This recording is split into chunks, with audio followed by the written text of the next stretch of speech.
Let's continue with our talk of prokaryotic cytoplasms. The cytoplasm of a prokaryotic cell, and eukaryotic cells, well, I meant on that roll, is going to be mostly water, typically 70-80% water. Most of the water in us as humans, as multicellular organisms, is going to be located within our cytoplasms. Within a bacterial cell and archaeal cells, they also have a lot of water within their cytoplasms.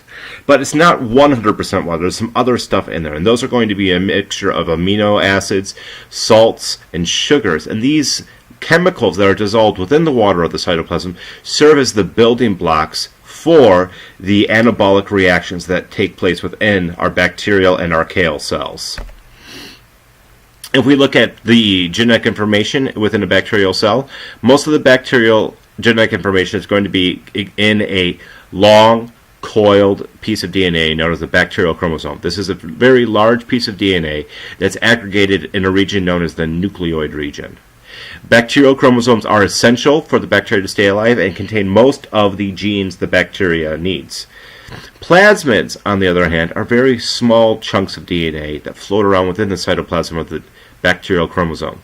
These small chunks of DNA are non-essential, and they are typically going to control one or two specific traits with one or two specific genes. So they can have antibiotic resistance, or they will code for the production of a specific enzyme that will allow the bacterium to digest a specific product or metabolize a specific compound.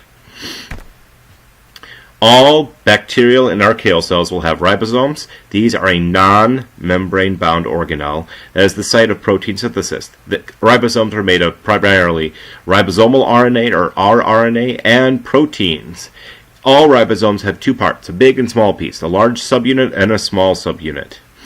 Within a bacterium, the small subunit by themselves are sized at 30 svedbergs, the large subunit is sized at 50 svedbergs, and if you combine them together, they will have a centrifugal size of 70 svedbergs. What is a svedberg? A svedberg is a unit of coefficient that measures how quickly something travels through a test tube when it's being centrifuged. So the large subunit doesn't move, or moves through the centrifuge at a different rate compared to the small subunit. So the fact that 30 plus 50 doesn't equal 70 shouldn't necessarily be that concerning, because it's not about adding subunits together. It's about frictions of coefficient as something is being centrifuged. So don't pay that much attention to the units. What I do want you to know, though, is relative sizes. The bacterial and archaeal ribosomes are the same size. They are both 70 svedbergs.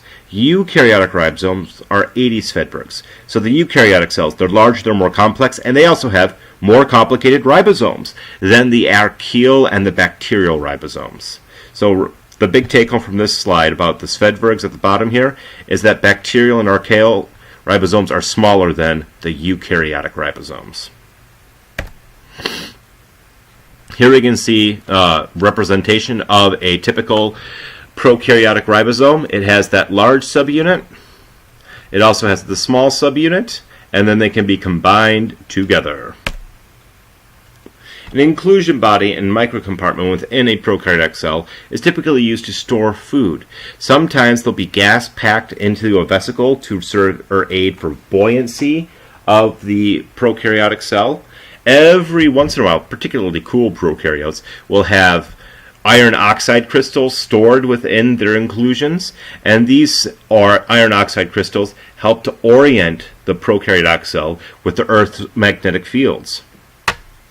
Some bacterial microcompartments will have outer shells made of proteins that will have a geometric arrangement as they crystallize within the bacterial cell, and then these bacterial microcompartments will be filled with other proteins that are designed to work together in a biochemical pathway. These are theorized to be early simplistic organelles, and a building block or a stepwise process for how we have the organelles that we have in our eukaryotic cells. You can think of an inclusion body as a precursor to an organelle. We also have the cytoskeleton.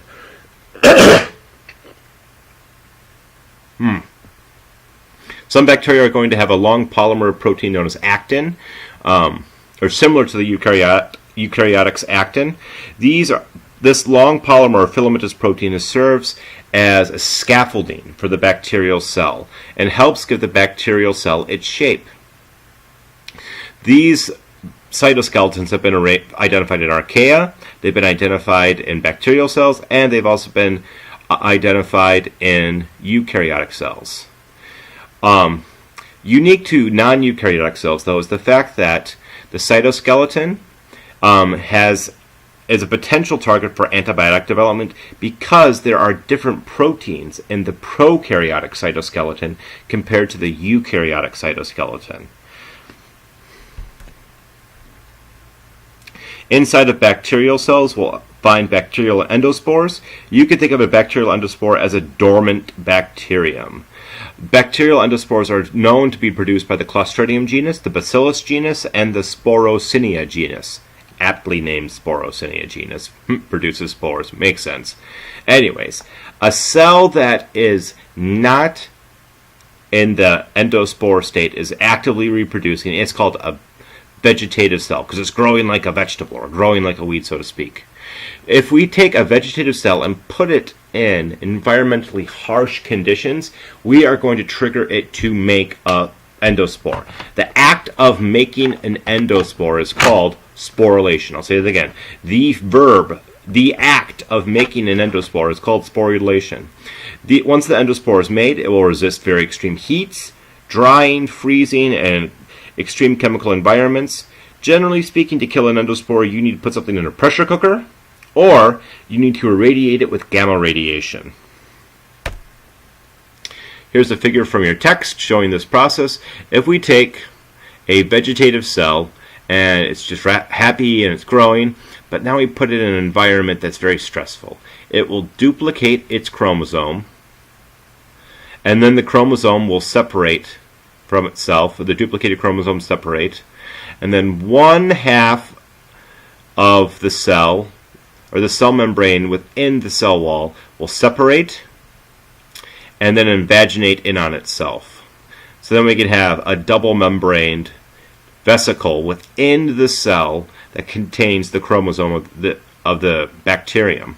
This is known as an early spore, and then it will have a cell wall form, it will have a glycocalyx form, and then we'll have a cell inside of a cell forming the endospore.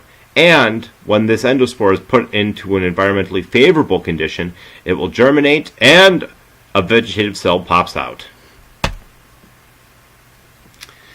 Here are some particular diseases that you may be exposed to in a healthcare setting that are caused by endospore-forming bacterium. Bacillus anthracis is the bacterium that causes anthrax. Clostridium tetani causes the disease tetanus. Clostridium perfiginans causes gas gangrene.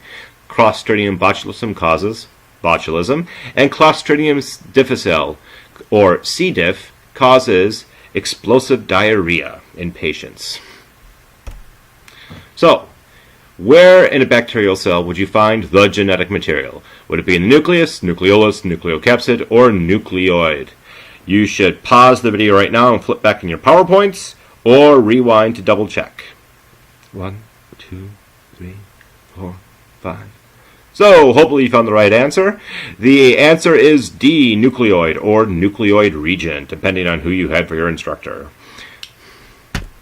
That's all for this section. If you have any questions, shoot me an email or post them in a discussion board. Happy studies!